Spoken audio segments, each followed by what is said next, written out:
Oh, came to the green really nice. Carried some speed through 3 and 4. Loose. That did have a wiggle. I tell you what, it didn't slow him down any. I was gonna say, the only guy who didn't care was Ty Gibbs. Had me nervous. I think this is the driver that only becomes more motivated by being knocked out of the playoffs. This is a monster lap. Look at that. Do enough to be here, to be present in the round of 12. Well, and making a statement right here with this qualifying lap. Wow, there you go, a 30. And now we have Reddick, who's gonna try to go match that feat. And he's using every inch of the racetrack. He is right against the wall all the way through the corner. See, not so much on this end of the racetrack, but in 1 and 2, he really used it all.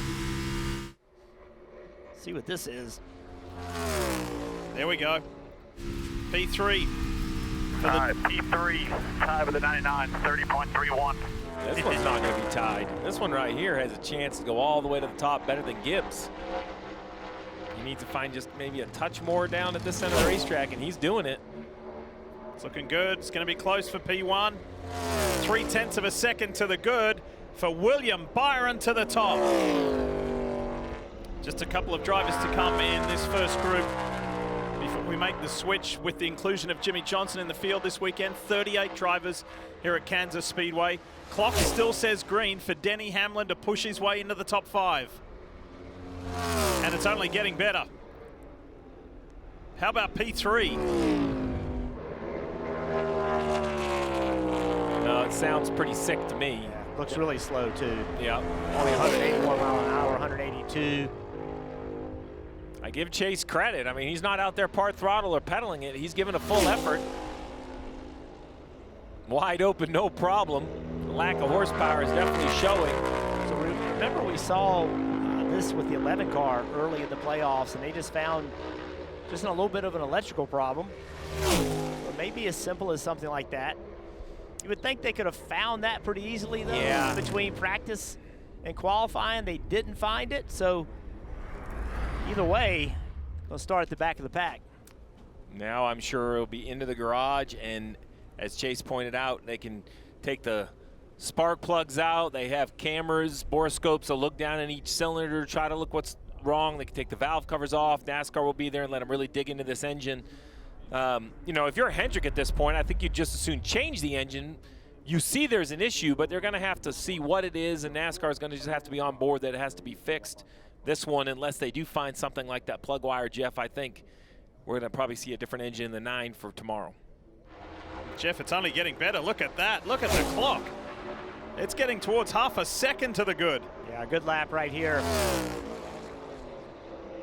Great stuff. Zane Smith, 30.3. To put that in comparison to the fastest speed and the fastest time from the first group, 30.220 set by William Byron. So that is a monster lap from Zane Smith. Spire Motorsports is continuing over the last several months to be a place that you want to go, not just to have a job, but to compete and to have a chance to compete to win races. That wasn't the case a year ago, but now they've done such a great job of building. They're putting pressure on teams like this RCR.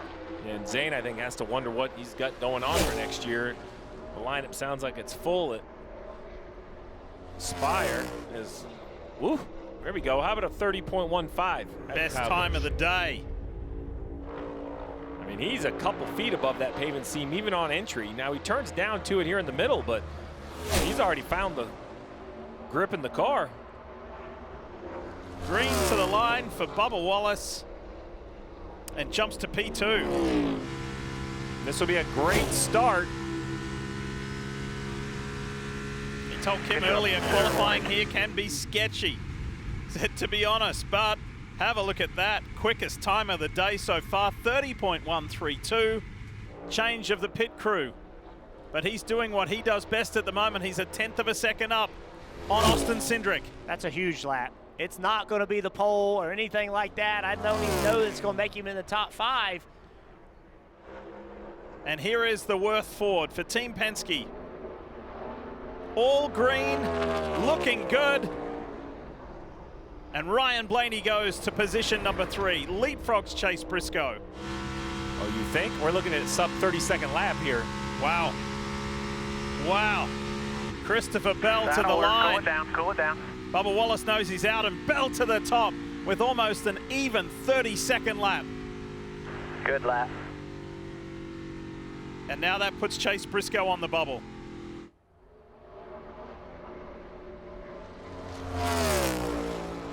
Kyle Busch will be the only non-playoff driver from this second group as the final driver is on track, the #1 ranked driver coming into this round of 12. Last weekend's winner, Kyle Larson.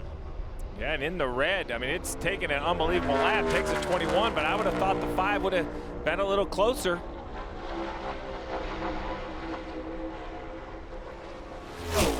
Chase Briscoe is going to lock himself into the top 5.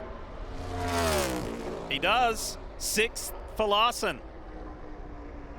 So Briscoe, yes, the team will just be telling him, you're in. You've done it.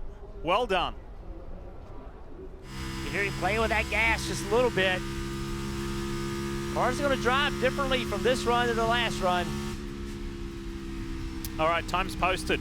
30.2 for Tyler Reddick. And nothing to lose. They're out of the playoffs. Now just go try to win races at good speed through the middle and exit of 2. Oh, I like what this car looks like, too. It gains pace on exit. Like he's not overdriving the entry, really letting the car settle. It's not going to be by much, but it's going to be enough. Ty Gibbs on top. It's a non-playoff driver that has the provisional pole. The only other non-playoff driver is on track right now. Well, it wasn't lack of commitment from Kyle Busch. He got in the corner with a lot of speed, just wasn't able to continue that speed through the corner. What I've learned comparing everyone to Ty Gibbs is Gibbs really got through the middle of 1 and 2, because that's where everybody starts to flash into the red. This is going to be super close. Good lap. Really good lap from Kyle Busch. I think this is the car I have circled for tomorrow. Overlooked at times, perhaps underappreciated at times, but finds a way in the moment to make it happen. In the green nice and early for the Rheem Toyota of Christopher Bell. It's flipped the other way. It's in the red, but not by much. Trying for 3 consecutive pole positions here at Kansas Speedway. And the time's coming back. It's in the green.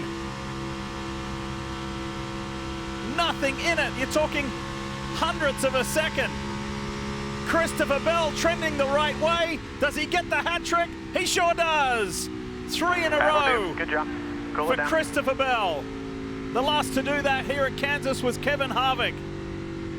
So Bell, the #2 seeded driver coming into this round of 12, gives himself the best possible opportunity to win nice and early. Christopher Bell, what a great lap.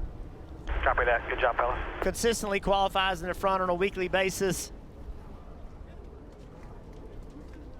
But now, you got to go and you got to execute in this race. And this is one of the most difficult races of the year.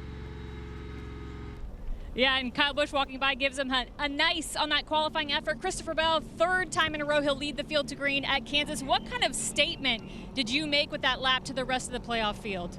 Well, I'll tell you what, it's the people that work on this race car that made the statement. And today we showed up with probably our best Kansas car we've ever had.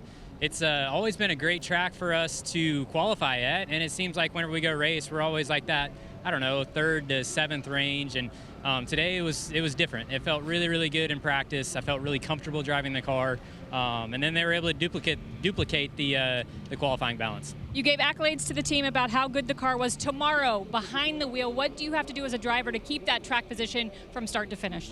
Yeah, I mean, the tough thing about Kansas is just managing the balance. This place, with these cars, it swings really, really bad. You'll start off really comfortable, and depending on how your car is, you might go really tight, you might go really loose.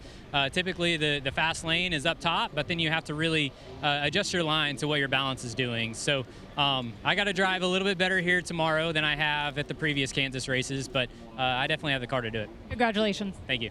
Great job by Christopher Bell and this team to lead the field to green in tomorrow's race. Hi, I'm Parker Kligerman. For more access like this from Pit Road, be sure to click and subscribe to the Motorsports on NBC YouTube channel.